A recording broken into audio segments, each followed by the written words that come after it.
Hi, and welcome to this episode of On the Money. First up, the proposed changes to FBT laws on motor vehicles will not be going ahead. The Liberal government has confirmed that there is no new law to be passed, and as there were no changes made to the tax law before the election, the existing statutory formula method for calculating FBT remains in place. We're often asked by clients whether it's wise to fix mortgage interest rates. In most instances, it boils down to what direction you think rates are heading. If you think they're going down, you should probably wait. If you think they're heading up in a hurry, there's a strong argument to fix them straight away.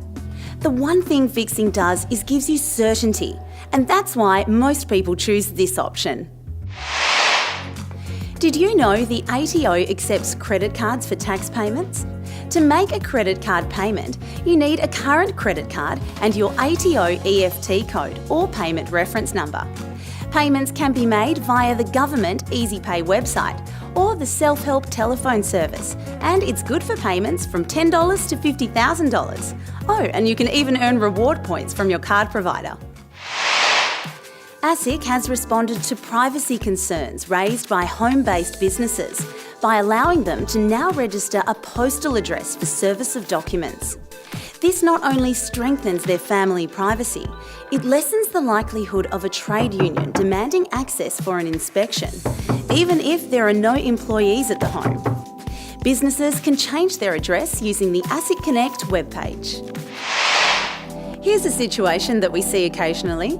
A pensioner who receives, say, $10,000 worth of dividends a year from bank shares they own decides not to lodge a tax return as they earn less than the taxable threshold.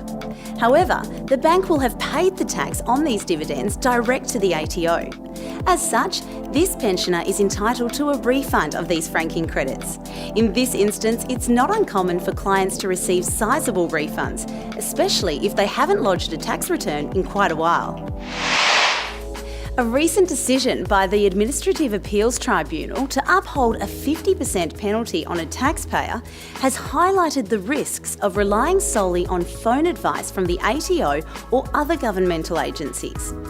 The taxpayer, who claimed almost $72,000 in ITCs, said he'd relied on advice provided over the phone from the ATO. The AAT said that given the size of the claim, a private taxation ruling, or at least informed professional advice, should have been sought. Prudent advice. That wraps up this episode of On the Money. If you have any questions about these or other accounting issues, we'd welcome your call or email.